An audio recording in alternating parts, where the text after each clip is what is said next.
Perfect. Right. Hello, everybody. Welcome to the presentation that will be given by Dr. Michael O'Sullivan, a software engineer with IBM Hybrid Cloud, located in Cork, the airport shopping center or business center. And there are new planes now taking off and arriving, isn't it? That's right, yeah. And Michael was my student first undergrad and had the project with me, and then he started a very interesting PhD research and was very successful in achieving the results. He finished in 3 years time, isn't it, Michael? 2 years, yeah. 3 years and published about 10 papers. So a very successful PhD, and now he's working with one of the best companies in ICT, as you know, IBM, with a very long history. And so without taking more time, I invite Michael to give his presentation. Excellent. Thank you very much, Dan, for that nice introduction. Yeah. So, hello, everybody. I don't need to do introductions again, but you can call me Michael, of course. And as Dan said, we were just chatting before a lot of you joined. It's actually it's 10 years ago this year that I was a third-year undergraduate student sitting computer science in UCC CK 401, and I graduated in 2012. And even before I graduated in 2012, actually, I had already started doing the PhD with under Dan's supervision, and we had that done in about, as he said, in 3 years. And I joined IBM in 2015, September 2015. I actually hadn't had my PhD examination or anything. I had to get the morning off to go in and do the PhD defense and pass that, and was conferred then in, so it was January, February of 2016. So I've been in IBM in Cork now for just over 6 years, and it's been an absolutely fantastic time, and I love working here. And I understand, of course, that what this module that you're all taking is a cloud infrastructure and services module, or to that effect. And the PhD the PhD research I was doing with Dan was all about mobile cloud computing, the use of cloud-based compute resources from resource-constrained mobile devices. I had that line. I used to say that line every day. And since I joined IBM, I have been in the IBM Cloud kind of division, working on various different cloud projects, which culminated. I'll actually start sharing my slides now.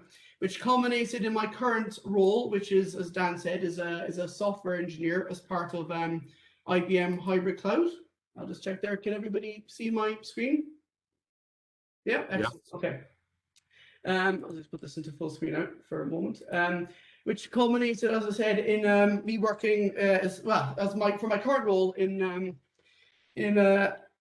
API Connect, which is the product team I work with right now.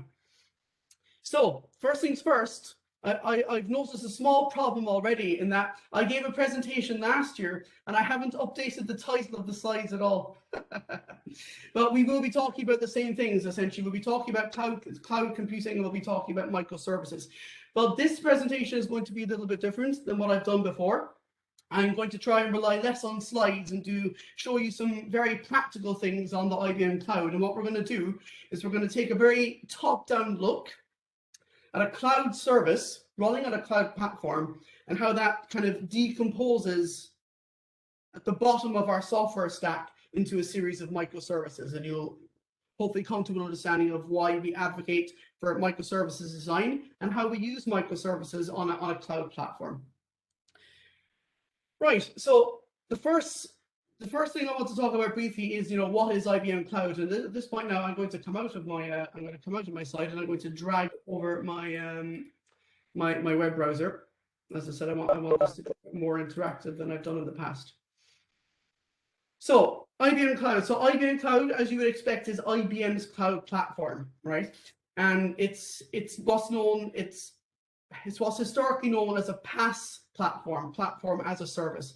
And what that essentially means is that it provides many applications and services out of the box for you that will help you with application development and so on and so forth. But it's also in more recent times, it's also an infrastructure as a service cloud, or IaaS, which means you can also use IBM Cloud to provision computing resources such as virtual machines, disk space, virtual networks, and so on, that will allow you to run the applications you build at the platform layer. So that's what it is in a nutshell to me, and you're going to see some of the services on the cloud now shortly. But what I want to talk about today, to set the context of this presentation, is about, well, how does IBM Cloud describe itself? And that's why I've included this little snippet here. So it says it's hybrid, it's open, it's resilient, okay. Your platform and partner for digital transformation. And this theme of mostly this theme of hybrid and digital transformation upon our platform is what I would like to talk about today. And you'll get to see how we enable, how we enable this kind of deliverable that's described here on the IBM Cloud homepage. But before we get into all of that, I want to just mention that when we talk about digital transformation, what do we actually mean?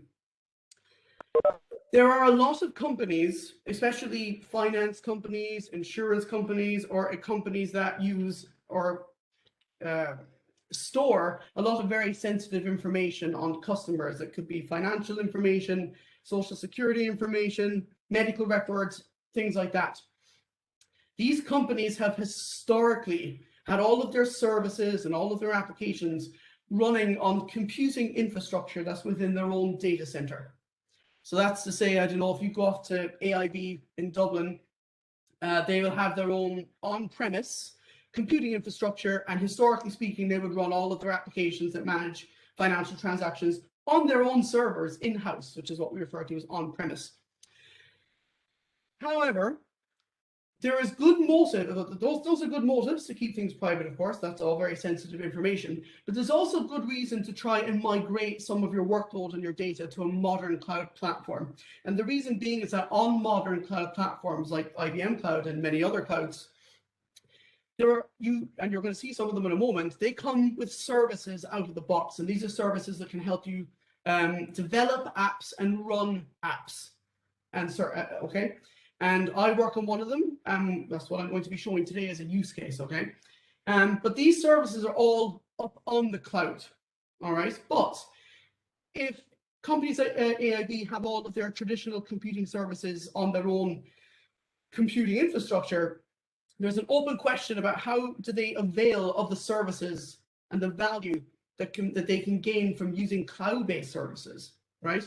And this idea of getting them to move some of their workloads to the cloud is what this digital transformation is all about, okay? And it's what the product I'm working on is all about.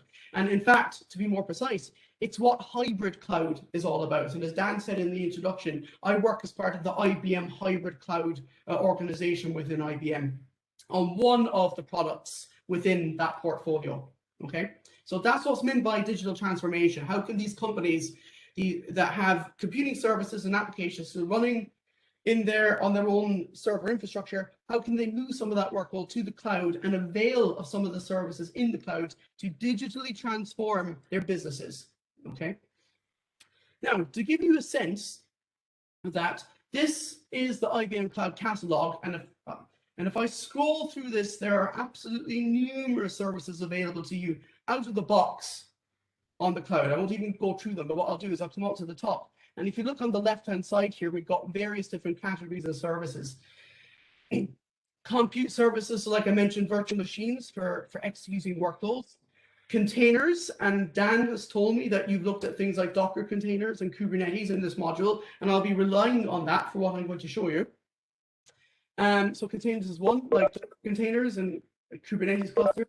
We have computer networking services, storage, and then some of the more interesting modern innovations like AI and machine learning, analytics, blockchain, database services, okay, and so on and so forth, Internet of Things, security, mobile, and integration is one of the categories there as well. So there's numerous categories of these 390 products that are available on the IBM Cloud already. And you can see the tiles for them here. And if we look at the second row down here, excuse me, we have API Connect. And that is the product team that I and my colleagues work for in IBM in Cork, based out of Cork. And I see some of my colleagues have joined the call. Hello, guys. So we have IBM API Connect, and it says it's an enterprise-grade platform for creating, securing, managing, sharing, monetizing, and analyzing custom APIs located on the cloud. Okay, so it's an API management solution, and we'll look at this a bit more later. Okay, I could log into the cloud here, and I could sign up to create a running copy of this application for my workload. There's a free version of it available as well for anybody who wants to try it out. And let me go back for a second. So that's just one service. There's many other services. For example, a lot of you in UCC might be developing website projects. You might want to run applications written in Node.js or web applications written with frameworks like React or Angular. You could provision a server in the IBM Cloud and deploy your application onto it and run it from there. Now, I'm going to go back to my slides for a moment. So, because I have another picture here. This is another picture I took last year. These are also in the catalog as well. But what I want you to look at in this picture here is some of these specific services that we will be talking about in depth today. So one of the things we have here in this tile is Red Hat OpenShift on IBM Cloud. So some of you may have, if you've listened to the news in I think it was last year or 2 years ago, especially in the COVID pandemic, time kind of escapes me. But in the last year or two, IBM acquired Red Hat. And one of the big reasons we wanted to do that, I'm going to touch on later, but one of the reasons we acquired Red Hat is because one of the technologies we wanted to use as part of our digital transformation journey is Red Hat OpenShift on IBM Cloud, which is a version, it's a Kubernetes platform that you can run on IBM Cloud. So you could run OpenShift as part of this Red Hat offering, or you could run a raw Kubernetes service on our cloud as well. You also have Cloud Foundry as well, which back in my day of doing my PhD was how I deployed my PhD application with Cloud Foundry. So you could provision a Node.js server of Cloud Foundry, for example, and run your application for free on the IBM Cloud. Or you could provision a free Kubernetes cluster and put your application there as well. Now, I'm going to come back out of my slides again. So, actually, I'm going to go back in. Right, so those are some of the services on the cloud. But what you just saw was a public cloud. All of those services, any of you, and I have a link at the end of the presentation, any of you could log on to the IBM Cloud and you could sign up for a free account, and it's free for life, and you can access and use some of these services for free. Not all of them, but you can use a fair chunk of them, within limits, of course. But the act of you logging on to a cloud, an IBM Cloud for free, signing up with your email address or whatever, and logging in, you're using a public cloud, which is this option here on the right. It means that the applications and services on the cloud are publicly accessible over the public internet. So I could create an application on IBM Cloud, and I could make it available online, and I could give that link to all of you, for example, and say, here's my app, go and use it. And that's an example of a public cloud. But there's other types of cloud as well, and I hope maybe you've touched on some of them with Dan in the lectures. You also have a private cloud. And a private cloud would be akin to what I was describing about the AIB use case. That's essentially servers that make up a cloud that are located entirely on premise within a business's premises, in their offices. That's a form of private cloud. And what it means is it's not accessible to anybody outside that organization. So for a long time, these were the two cloud models, public on the one hand and private on the other. But then, going back to the example I used earlier of companies who have workload in their private clouds, perhaps like AIB, and they want to use some public cloud services. You just saw the IBM catalog. It offers things like the Kubernetes engine, OpenShift, and lots of other services out of the box. But again, it's on the public cloud. So, but their workload is on the private cloud. So how do you kind of marry those two things together? And the way we do that in the industry is we use a different form of cloud, which is called a hybrid cloud. And that was written in big letters on the front page of the IBM website. IBM describes itself these days as a hybrid cloud platform and cognitive company. Okay, what IBM is strategically trying to do is use hybrid cloud offerings. And the idea is that with support from IBM and with our products and services, organizations like AIB or organizations like that will be able to have some of their workload on the private cloud. They can keep their sensitive workloads with maybe their customer confidential information on the private cloud, but connect some of it and expose it to the public cloud. A very good example of this, for example, is I'm sure lots of you, like your students, you probably have student bank accounts with AIB, your Bank of Ireland and whatnot. And you probably have an app on your phone. Like I have the AIB app on my phone. If I open the AIB app on my phone and I log in with my AIB account number, I'm accessing a public cloud IBM service because that is available to me over the public internet.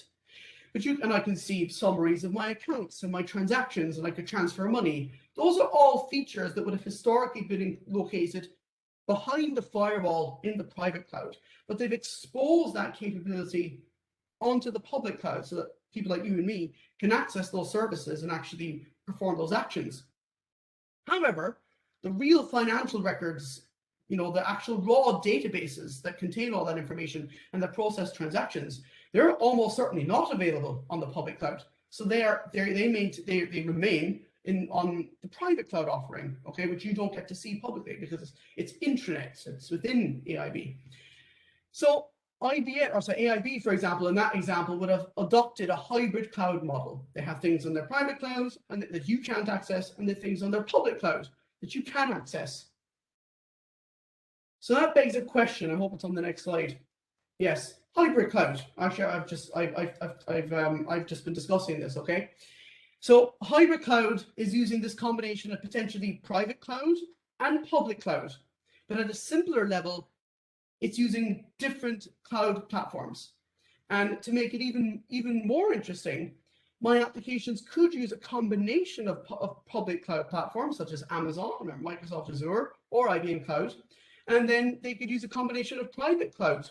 So IBM has its private cloud offering, and they can continue to use some of their applications on their on-premise infrastructure. And that's something known as multi-cloud. So an application that's dispersed over multiple cloud platforms that operate independently of each other. And they typically communicate with each other using a secure encrypted connection over the public internet. So that's why the AIB mobile app on my phone can talk down into AIB's financial record system when I want to transfer money, for example. Now, that's an important distinction, okay? If I have something on the public cloud and I have something on the private cloud and I want them to work together or interact with each other in some way, this is what we call an integration, okay? And actually, as I actually work, as Dan mentioned, I'm part of IBM Hybrid Cloud. Specifically, I work as part of IBM Hybrid Cloud Integration. So our product that we work on that I'm going to be showing you shortly, API Connect, is an integration product. And I'll show you an example of how that works a little bit later on. But what is an integration in simple terms, okay? What I'd like you to do, and if I was in the room with you, I'd ask for hands up, and I'd like you to help me out here with this, right? And if you want, feel free to chime in. But what I have here is a slide that kind of demonstrates integrations in action. And what I have here is Uber. So Uber, it's not in Ireland, anyway, but I think we all know what Uber is. It's a ride sharing or a private taxi sharing service. So I can request an Uber with an app on my phone, and if I want to go, say, from here to UCC, if Uber was in Cork, right? Anyway, now have a look at the pictures on the app, right? That's a mobile app, and there's 3 screens. Well, there's the first one here, we've one over here, and we've one over here. And my question is there on the slides for you. How many integrations do you think you can see in this figure? Right? So if we look at the first one, for example, it's a picture of a map. So that must be the user using the map to find out where their Uber driver is. If he's on his way to you, you can look at the map and see where they are to see what's their ETA. So that's a map service.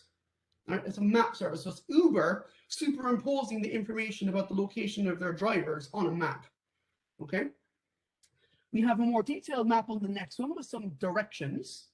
And then on the other one, on the right-hand side, we have what looks to be like the review of a driver called Brit, who's made 3,104 trips over 2.5 years. And she has a 4.89 star rating. So this is probably another application within Uber's ecosystem. How to review driver profiles and a review of them, like what's their rating. So if I get to my destination in a timely manner, I can leave a 5-star review. So they have some sort of a review service or a rating service. So that could be one particular piece of the Uber platform. The map that I talked about, it's unlikely to be Uber's own map. It could be, but it's unlikely. It's more likely to be Google's map or maybe Apple's map if you're using the map on an iPhone. So there's another integration that's Uber using Google Maps or Apple Maps.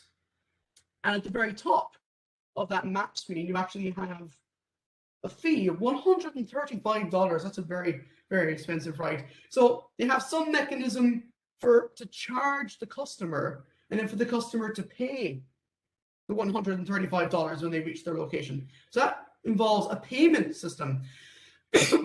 Now, I have used Uber before in the UK. It's linked to my PayPal account. So I don't give Uber my payment information directly. It comes from my PayPal. So there's another integration. Uber are talking to PayPal to get the money to pay the driver. So they have a payment service that uses PayPal. They have a map service that uses Google, and they probably have, and the driver review service is probably their own service. So it's a combination of their own services versus services from other clouds. These are all integrations. They're bringing together different pieces of functionality, different services, different applications that are potentially available on different clouds to create the kind of a business value, which in this case is a drive sharing, a taxi service. Okay. I'm sure there's probably some more integrations on there, but I hope you get the idea. Okay, so integrations, bringing together different services and applications from different locations to create some kind of value or some particular use case. Okay, now, question is, how is IBM handling all this? Okay, so IBM wants to be able to facilitate our customers to be able to build integrations like that. Now I'm going to go back to my web browser. And one of the ways IBM is trying to provide developers capabilities to do that is via something called IBM Cloud Packs. And this is directly targeting the IBM kind of hybrid cloud audience, okay? So the idea, and if you look at the description here, I'll read it verbatim, AI-powered software designed to accelerate application modernization with pre-integrated data, automation, and security capabilities. IBM Cloud Packs delivered the industry's only hybrid cloud platform experience, enabling business and IT teams to build and modernize applications faster across any cloud or IT infrastructure. That paragraph is very nice because it's touching on a lot of the things I've been describing for the last several minutes, between modernization, this digital transformation, hybrid cloud, and the ability to deploy your workload across several different clouds. So what IBM is doing with their cloud packs, and I'm going to show you some of them down here, is bundling together different IBM services and products that can enable this kind of integration vision, and it brought them together under different categories.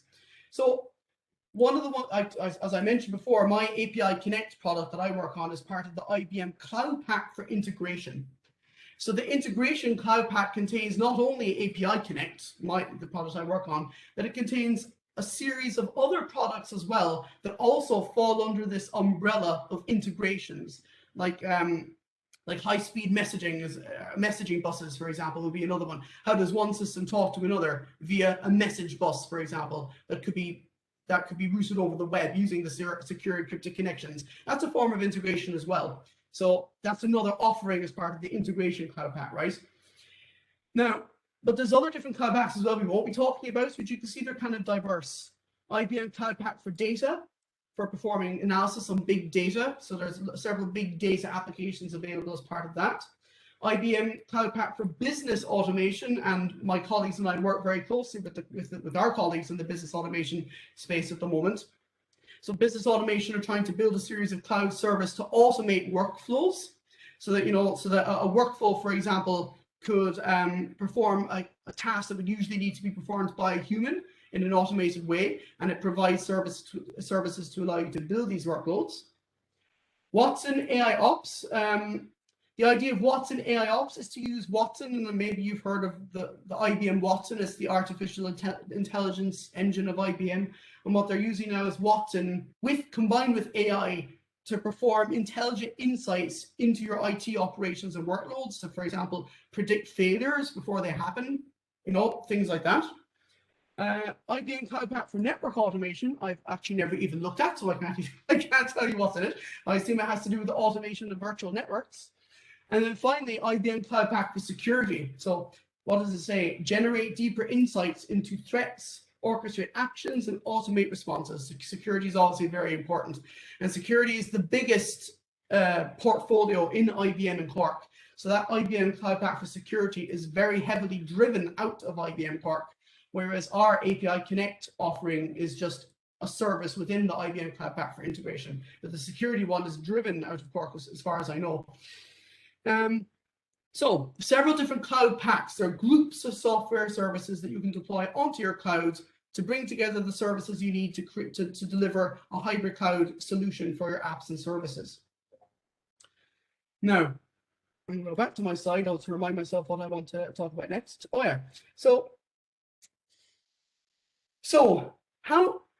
if you buy a cloud pack, if I buy the IBM Cloud Pak for integration, I'm buying for potentially all the services that come with it, such as API Connect.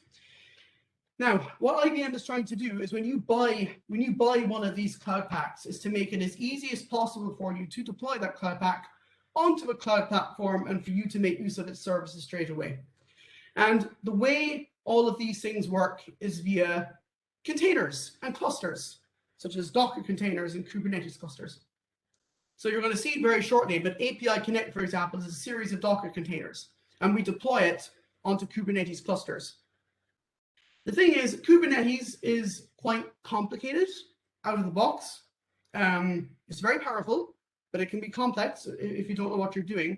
So what IBM is trying to do is find a way to make this easier. But before I dive into that, actually, let me deviate slightly. When I talk about Kubernetes being complex, what exactly do I mean? I think this will get the picture across. I'm going to do a Google search here for Kubernetes WordPress.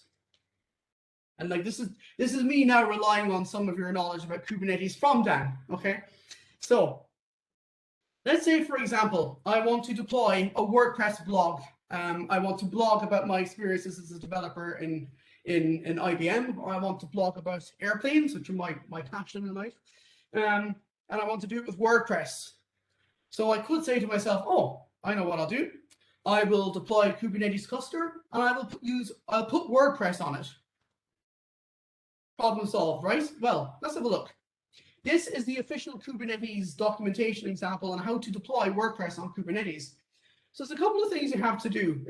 While Kubernetes manages a lot for you, it's not the most straightforward thing in the world, right? So first things first, WordPress is a PHP-based web application. Fair enough. It requires a database because it has to store any blog posts that you write and information about users and comments and whatnot. So before I can even think about deploying WordPress, I need to deploy a database. So the tutorial here has thought of that, and it's giving me some resources here to deploy a MySQL database. And I'm sure you're all familiar with SQL databases. It's a relational database, in case you've forgotten. So what they've done here on the Kubernetes website is they've provided several resources for me to quickly get up and running. But let's have a look at them. The first thing for MySQL to start with, we have a service. So this service will allow me to expose MySQL outside my cluster so that it can be accessed. I have a persistent volume claim. That's the actual Kubernetes mechanism for creating volumes to store your data, as in hard disk volumes. So when I create a claim in Kubernetes, it will create a virtual hard disk for me. And then we have down here the deployment, which actually encapsulates the actual running MySQL application. So it uses a Docker image, MySQL 5.6, to spin up MySQL in a Docker container and deploy it onto my cluster. It's going to use the MySQL, the persistent volume to store all the data. And yeah, and it'll inject information like the passwords and whatnot. So those are three things I have to manage manually myself. Yours truly. I have to manage the service, I have to manage the persistent volume, and I have to manage the deployment. And of course, a deployment in Kubernetes is going to create a pod. And in Kubernetes, a pod is an instance of a running container or multiple containers. That's four things. Okay, fair enough. But that's only my MySQL database. I go down some more, and I need to deploy the WordPress application itself and make it use that database. So again, we have a service for WordPress through a load balancer to expose it to the public internet so that all of you can access my blog. I have WordPress has its own persistent volume claim, so it needs its own volume.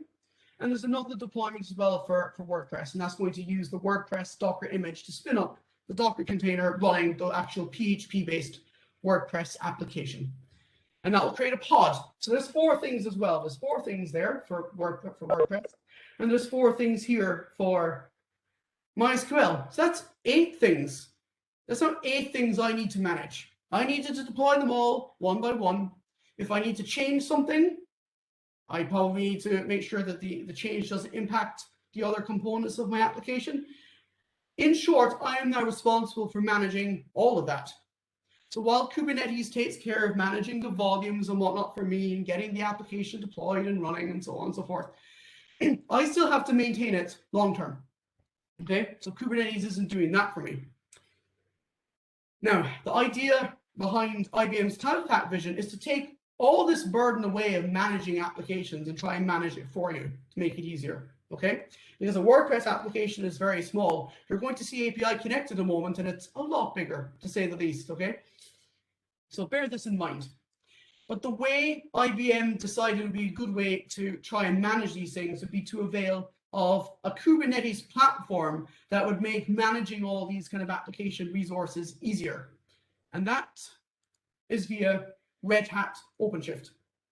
So as I touched on earlier, IBM acquired Red Hat a year or two ago. And as you can see there, it just says Red Hat Openshift is an enterprise-ready Kubernetes platform built for the hybrid cloud strategy. It provides a consistent application platform to manage hybrid cloud, multi-cloud, and edge deployments. So this is important. It's hybrid cloud ready. It's enterprise ready. So some of the things about projects like Kubernetes is you might say, well, it provides all this capability, but it's really difficult to adopt for a big enterprise application in the cloud. So the purpose of Red Hat Openshift is to make all of this easier. Okay, but it's still Kubernetes under the hood. And when we acquired Red Hat, the first thing we did is we took Openshift, which is the Kubernetes platform of Red Hat, and made it available on IBM Cloud. So you can provision a Red Hat Openshift cluster on IBM Cloud to help you manage your application and your workloads. Like I said, under the hood is still a Kubernetes cluster at the end of the day, but it adds a lot of value and capabilities on top of that, which I'm going to show you now, which I'm excited to do. So I'm going to come over to, let me just check that. Oh, sorry. Before I do, I want to show this slide here because this is important. This is important. I want to point out where does this fit in with everything I've described already. I talked about the Cloud Pack for integration. That's what we're going to be looking at today. So in this diagram, which is a top-down diagram, if you look at the top here, we have several different applications which are part of the Cloud Pack for integration. You have API management, which is API Connect, where I work. Application integration, that's something called App Connect, is another one. I mentioned enterprise messaging, end-to-end security. So enterprise messaging is this kind of the queuing system I mentioned. Event streaming for asynchronous APIs and high-speed data transfer. So these are all applications that are available. They're own separate applications that are all available if you get the IBM Cloud Pack for integration. They are underpinned by AI and machine learning. That's part of what IBM is trying to do. But if you look down here, the big red line, you have Red Hat Openshift. So the idea is that these cloud packs are deployable onto the OpenShift platform to give you, for example, API Connect with an easy kind of click install out of the box. But the most important part of this diagram, I think, is if you look at the very bottom of it. Look at all these cloud icons: IBM Cloud, AWS, Azure, Google Cloud, VMware, Hybrid Cloud, other IBM architectures like IBM Z and IBM Power. You can deploy Red Hat OpenShift on any cloud you want. So I could put it on the IBM Cloud. I could put it on AWS. I could put it on Azure. I could even put it on my private cloud. So Red Hat for IBM being a common platform to deploy my workloads, my hybrid cloud workloads across several different platforms in a consistent manner. So that means if I want to deploy part of my app on IBM Cloud and I want part of my app on a private cloud, if I'm using the Red Hat OpenShift platform beneath all of them, the experience of deploying these applications and managing them is completely consistent. I don't have to deal with IBM Cloud's particular cloud interface. I don't have to deal with Azure's particular cloud interface or AWS's cloud interface. It's all the same Red Hat under the surface. So, so I'm going to take you over now and show you Red Hat OpenShift, which is this. I'm already logged into it. So I have my own Red Hat OpenShift cluster here, and this is the user interface you get out of the box that allows you to manage all of your running applications and whatnot. Okay, so I can kind of see at a glance details about my cluster, what activities going on in my cluster, utilization of CPU and memory, what kind of network activities is ongoing. I have an inventory over here on the left-hand side that shows kind of what nodes are virtual machines, and what pods I have, Kubernetes pods I have running in my cluster, and so on. So it's giving me kind of a one-stop shop. If I put this on Amazon or IBM Cloud, it looks like this. If I put it on Microsoft Cloud, it looks like this. If I put it on Amazon, it looks like this. Now, if I go into this, if you look on the left here, we have a little tab called Operators. And I'm going to go into this little icon here, Operator Hub. Okay. Now, if I bought Red Hat OpenShift or I provisioned it, and I want to install the IBM Cloud Pack for integration because I want API Connect, how do I go about doing that? Well, we install things using something called operators, and I'm going to be talking about operators shortly. But in here, just like we saw on the IBM Cloud Catalog, we have a separate catalog of all the kind of different services you can deploy on your OpenShift cluster. If I type in integration into the box, I hope it's here. I might not have set this up actually. There it is. It's there. IBM Cloud Pack for integration. See the tile here. Okay. So I've got the common Red Hat OpenShift platform, and I've got all these services that are available to me. And I could install the IBM Cloud Pack for integration and get API Connect and App Connect and all the other products that are part of the integration Cloud Pack out of the box. So if I click on that, look, it tells me all the applications there: API Connect, App Connect, IBM Message Queue, Aspera, which is for the high-speed file transfer, Data Power Gateway, event streams for Kafka-based asynchronous APIs, and so on and so forth. And I could just press the install button, pick which version of it I want. I can install this into a particular namespace on my cluster, and I'm not going to do it now, but I could press install, and that will just go off, and it will install everything for me. So I no longer need to manage the individual kind of Kubernetes resources of all of the different services and applications available as part of the Cloud Pack. It'll just do it for me with a one-click install. Now, what I have done already, though, in advance of this presentation, is I have installed our own product, API Connect, outside of the Cloud Pack, which you can do as well. So if I type in API Connect in here, there we go. So IBM API Connect, and you can see I actually already have it installed. So So IBM API Connect is a complete, modern, intuitive, and scalable API platform that allows you to create, securely manage, I talked about this earlier, monetize APIs across clouds so that your customers can power digital applications and spur innovation. So I have that installed in my cluster, and I'm going to be showing you what that looks like in a moment. But before we do, I want to go back and talk about how API Connect is built. And that comes down to this idea of microservices. So microservices design. So what I have there is a definition kind of microservices from the IBM Cloud website. Microservices or microservices architecture are a cloud-native architectural approach in which a single application is composed of many loosely coupled and independently deployable smaller components and services.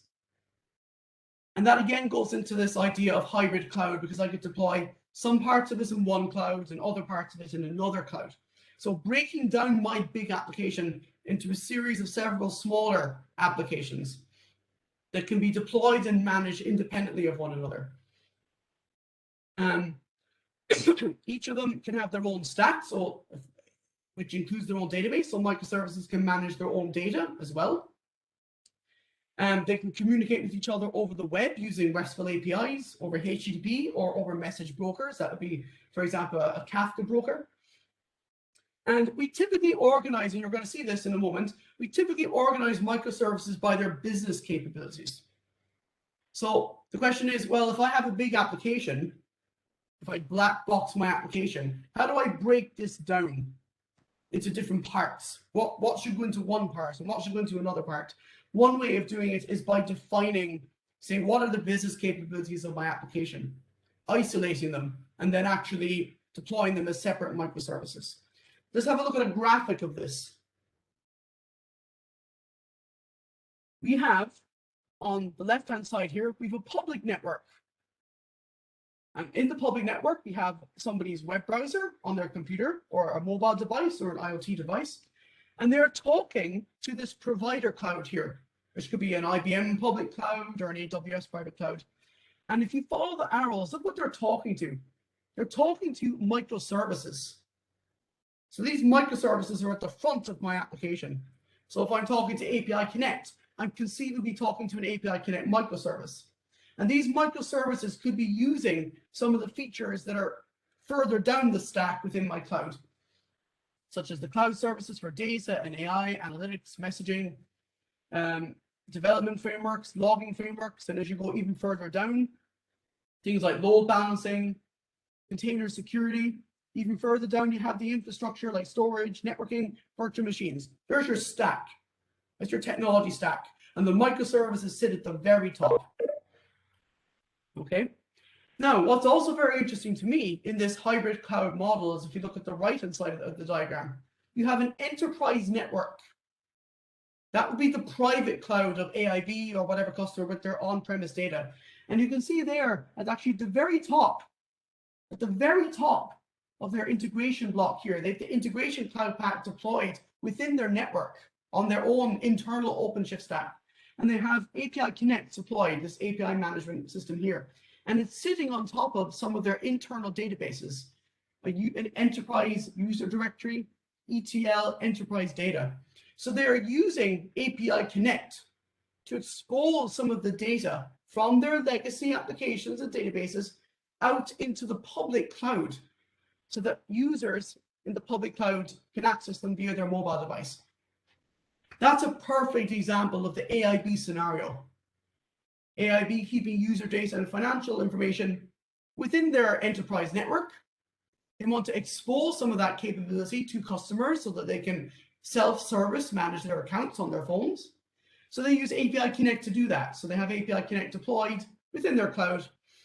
And there's a series of microservices in the public cloud that your mobile app can talk to pull that information from the backend databases using API Connect. API Connect is providing the integration from the private cloud into the public cloud. And that is a hybrid cloud model. Okay. Now, to look a little bit more at microservices and what does it mean to actually have a microservices application, take a look at this diagram. Think of some of the apps that maybe you've built for personal projects or college assignments, for Dan maybe. A traditional application is something we would call a monolith, and it's on the left-hand side.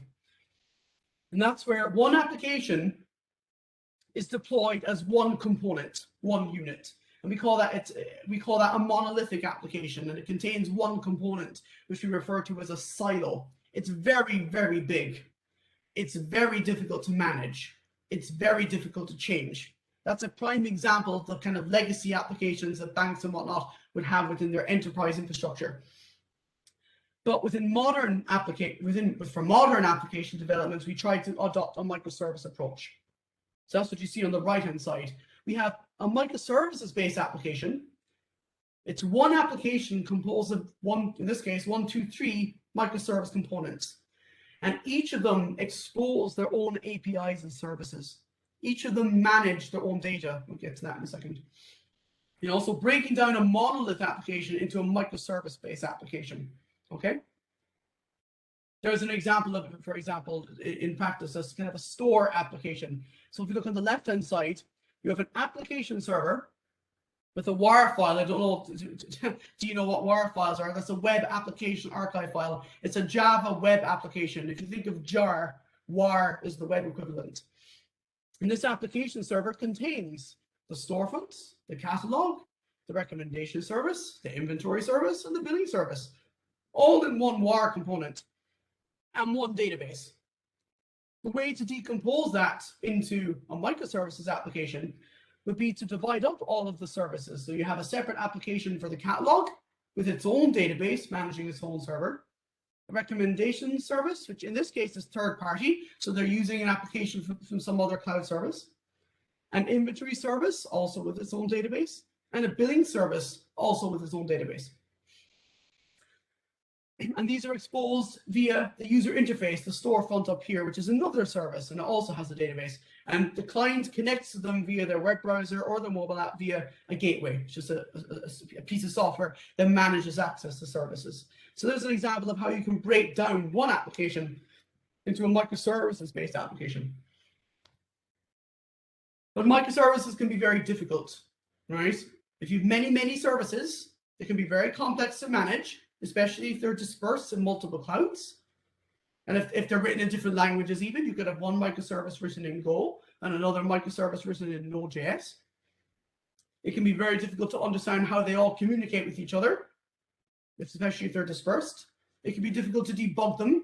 If one of those things is showing a problem and they're all the different microservices are talking to each other, where do you look to find where the problem is? And deploying an application composed of numerous microservices is not always very straightforward. So think of the WordPress example I just showed. You have to deploy all the bits and pieces manually. So if you have a much larger application, it becomes exponentially difficult to manage these things. So my question to all of you is, with all these facts in mind, is there an easier way to deploy microservices? Okay, and the answer is that there is. And for that we use something called operators, and you saw that when I showed the UI a moment ago. And I'm going to show you an operator in a moment. So in the interest of time, I'm now going to show you how API Connect is composed of microservices and how it uses an operator. Okay, so like I said, I've already talked about this. API Connect is an application for creating and managing APIs that you build.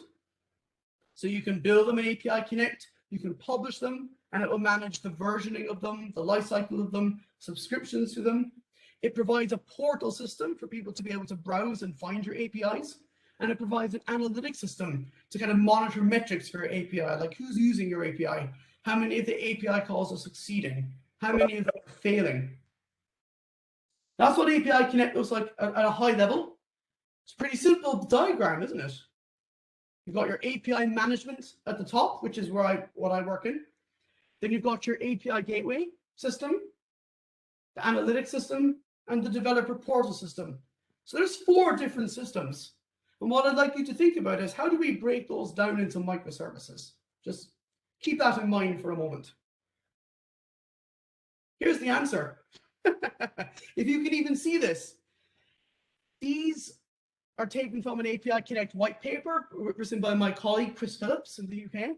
And on the left-hand side of the screen, you can see all the Docker containers to manage the management system of API Connect. I don't even know how many there are there. In the middle, up here, we've got all of the microservices used to manage the analytics system of API Connect. At the bottom, you've got all the microservice containers used to manage the portal components of API Connect. And at the far left here, you have the ones for the gateway service. So how many Docker containers is that? They all need storage. They all need secrets. They all need services to expose themselves outside the cluster. How many YAML-based resources do you think all of that involves? I don't even want to count them. Okay, so what I want is something on the cloud platform that can manage them all for me. And to do that, we use a Kubernetes controller. A Kubernetes controller is something that manages components on your cluster. So for example, if you've deployed a workload on Kubernetes, you've deployed pods, you might have created secrets, config maps and whatnot. All of these things in Kubernetes architecture has a controller behind it. That's up here in the Kubernetes architecture. And every time you create a pod, there's a pod controller in Kubernetes that's responsible for actually bringing up the pod and managing its lifecycle. If you create a secret, there's also a secret controller that brings up the secret and manages its lifecycle as well. So there's controllers for everything in the Kubernetes architecture. And the answer is we can use these controllers to manage our own, to deploy and manage our own microservices. The way these controllers work is that they kind of watch your cluster. If I want to create an instance of my application, the controller can say, hey, he wants to deploy a new pod. And the control loop of the controller, it's an infinite loop that goes around and round and round, watching your cluster, looking for changes that you want to make. For example, if you delete a pod, this loop will say, hey, he deleted a pod. I now need to remove this from my cluster. So the pod controller will do that for me. Same, for example, for a secret. So all controllers have this control loop behind them. And in Kubernetes, we can build our own controllers. And to do that with OpenShift, we use something called the Operator SDK. We can build our own Kubernetes or OpenShift controllers to manage our microservices. So you write one in Golang, Google's Go language, and I can say, hey, I want to build a controller to manage my WordPress application, or I want to build a controller to manage my API Connect application. That's a thought. And that's what I want to show you now. But before I move on, actually, I saw somebody raise their hand there. Does someone want to ask a question? I just saw a raised hand on a prompt on WebEx. No? Okay, I'll keep going. So let me get out of this and let's put all of this into practice. If I come to my my terminal window, I'm going to bring this over and show you now.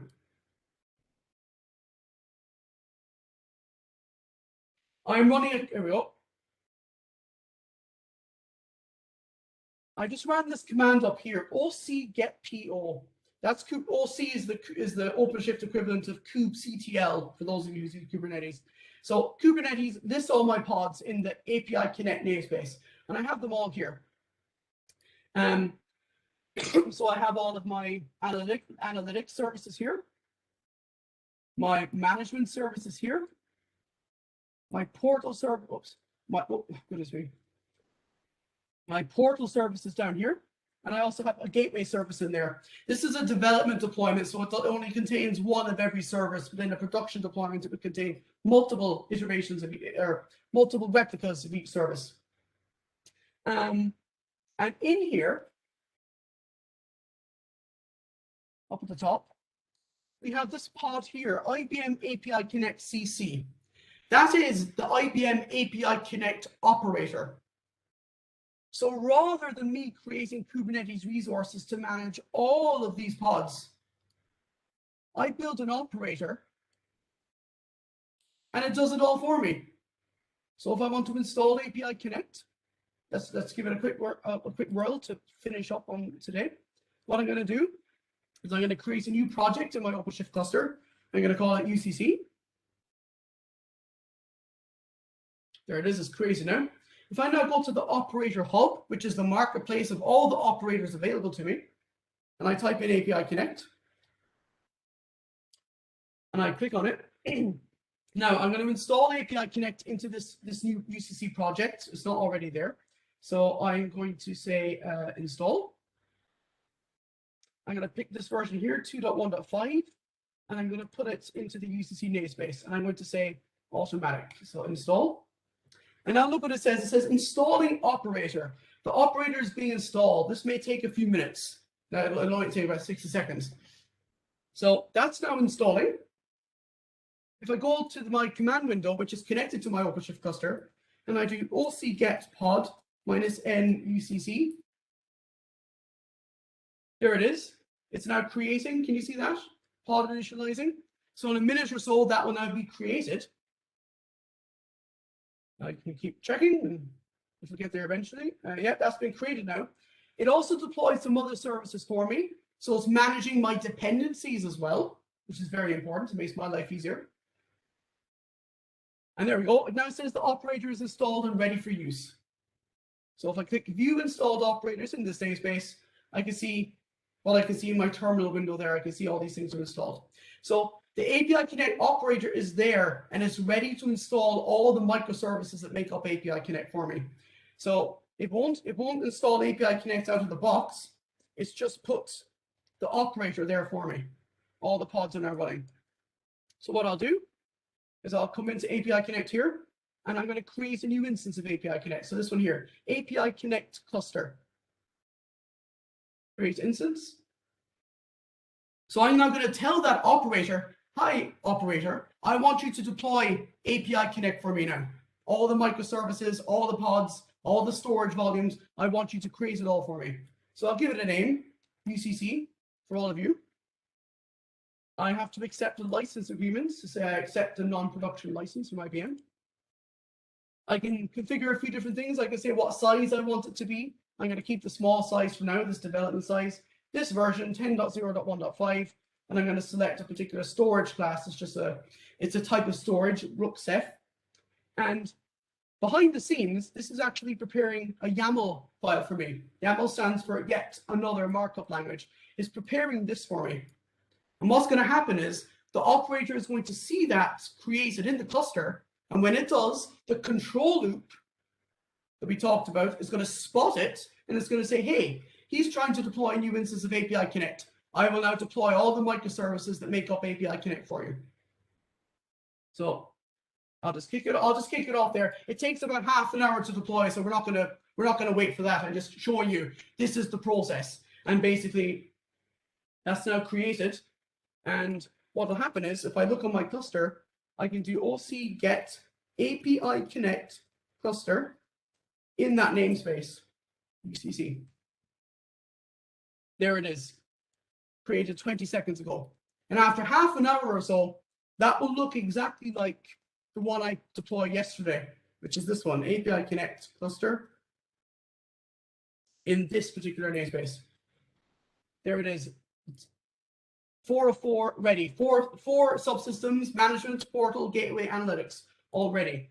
If I do OC get APIC -n APIC, I'll get an overview of all the microservices and all the key resources that it has deployed for API Connect in this other namespace, like this. So you have your analytics cluster, your data power service cluster, that's the gateway. Gateway cluster, so the gateway is composed into several of its own components. The management cluster, and down here you have some other things, and you have the portal cluster at the bottom. So all of those things are custom Kubernetes resources that represent the microservices of my application. So if I list the pods, again, these were all created by that operator for me. When I said, hi operator, please create a new instance of API Connect in my cluster for me. And its control loop will go off and it will create all of these things. And that allows me to then, use API Connect. So it's managed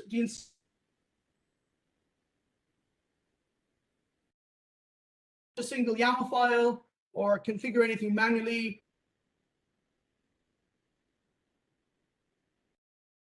I was able to create that operator from the catalog in my Red Hat OpenShift console. So there we go. So all these pods make up the microservices of API Connect. So you can see that the management system, for example, is composed of all of these different microservices.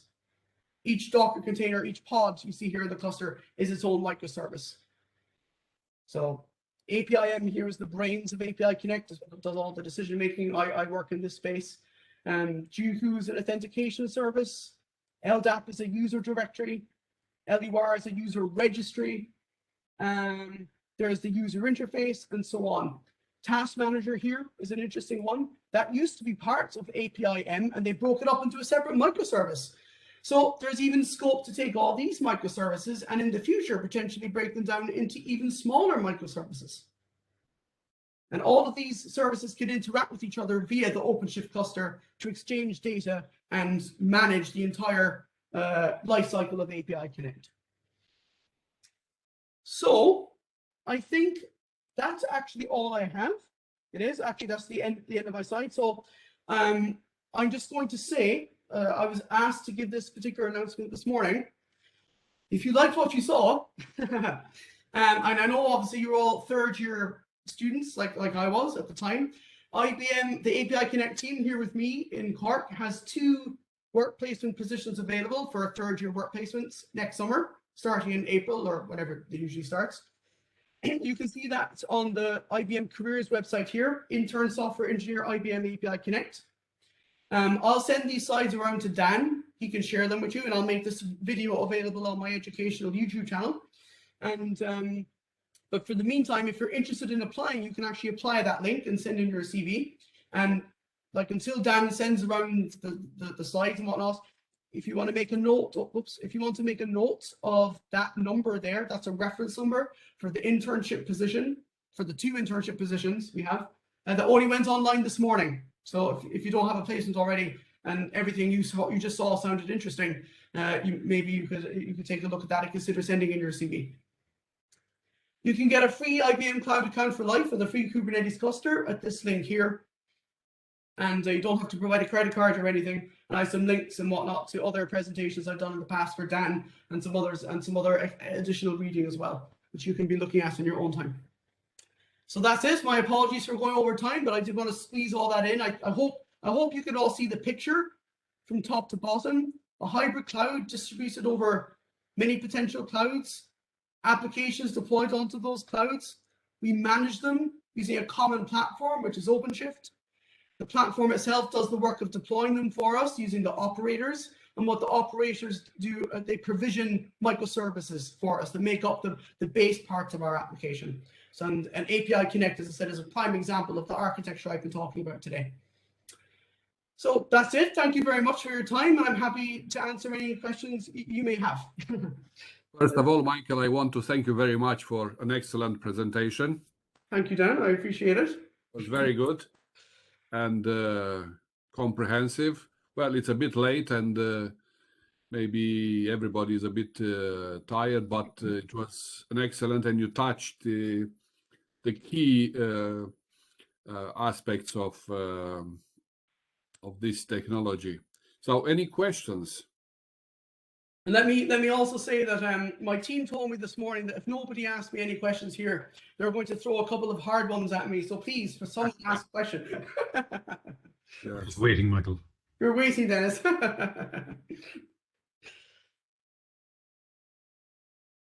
Anyone at all? How does deploying OpenShift on like non-IBM clouds work? That's a very good question. So there's different ways that OpenShift can actually be installed. And we actually install OpenShift using something called Ansible. I'm not sure if you heard of Ansible. Ansible is an automation tool that allows you to set up and configure computing software and applications on a server. And what our Ansible actually does is it'll if you target it at a series of virtual machines, it will automatically deploy all the components required for OpenShift. And the ironic thing is, as I mentioned, OpenShift is actually a Kubernetes under the hood. So guess how it works? It installs Kubernetes. And then all of the additional OpenShift components, like the user interface and everything you saw, are actually installed on top of that Kubernetes cluster as a series of Kubernetes pods and other typical Kubernetes resources. So for example, if I come out of that and I go OC-get namespace, I'll do OC-get project. Very quickly, just to give you a sense, right? Look at all these OpenShift namespaces on the cluster. Kube API server, machine API, monitoring, marketplace, network diagnostics, nodes.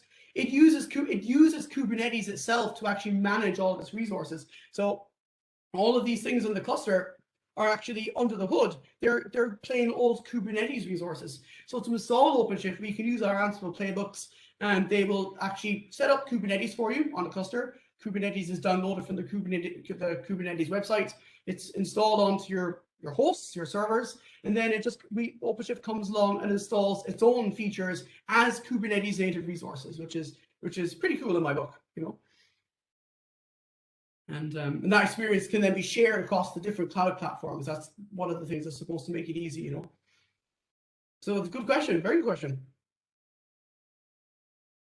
Anything else?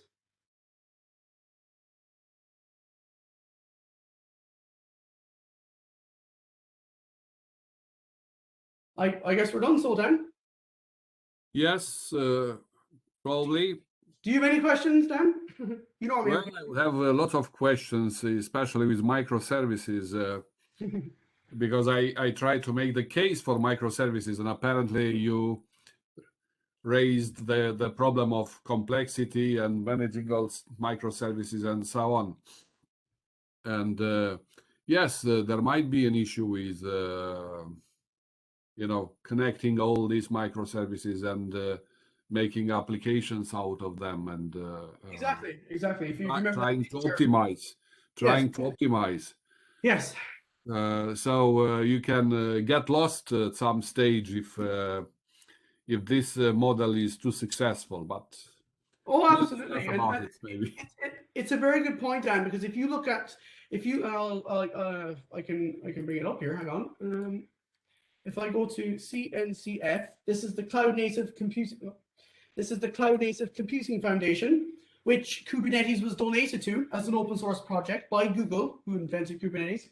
And if you look at the projects under here, if you look at, I think it's graduated projects, I think, basically. Look at all these services here. Some of these are actually parts of Kubernetes. There's Kubernetes, and Kubernetes uses etcd as a database. But if you look at some of these things here, like Envoy, this service proxy, that's a CNCF project that tries to make microservice communication within Kubernetes clusters easier. So that point, Dan, is absolutely perfect. That's a recognized problem, how to manage the complexity of all these things. And there's a whole bunch of projects under the Cloud Native Foundation initiative to try and help make managing those things easier. And tracing workloads, which is what I think Open Telemetry here, that's another project that's about monitoring workloads. Thanos, that's another project. So that's a good point, Dan. It's an open problem, and it's continuing to be kind of worked as time goes by under the banner of the Cloud Native Computing Foundation, you know? Yeah, I'm pretty sure about it. Anyway, if there is no other question, I want to thank you again, Michael, and you are very kind to give us your time. My pleasure, anytime. I'm not, you know, just being polite and everything, but it was a very interesting presentation, and I'm pretty sure that all who attended found it very interesting and stimulating. I certainly hope so. Of course, this, you know, in fact, could be an entire, you know, module on you know, to give details and everything and present comprehensively everything. But in a very short period of time, you touched all important aspects. So thank you again. Excellent. And thank you, IBM, supporting this cooperation with UCC. And hopefully many students will visit you and will work and will apply for these openings. Maybe I'll apply as well. Well, I'd love to have you back then. but probably I won't be successful, yes. I won't be qualified. Okay, anyway. Thank you very much, and thank you to all students who attended. I appreciate that very much, your time and paying attention. Yes, and best of luck, everybody, with your exams for Christmas and everything. I hope it all goes well, and the best of luck to you all with your work placements as well. I hope you'll enjoy them and get to experience some of these technologies as well. You know, all companies these days in the cloud space are using microservices and Kubernetes, so I've no doubt this is part of your future, which goes to show why Dan's module in cloud services is I would say is absolutely critical for a modern software developer, you know, an engineer. Okay, thank you again. Thank you, Dan. Thank you, everybody. See you guys.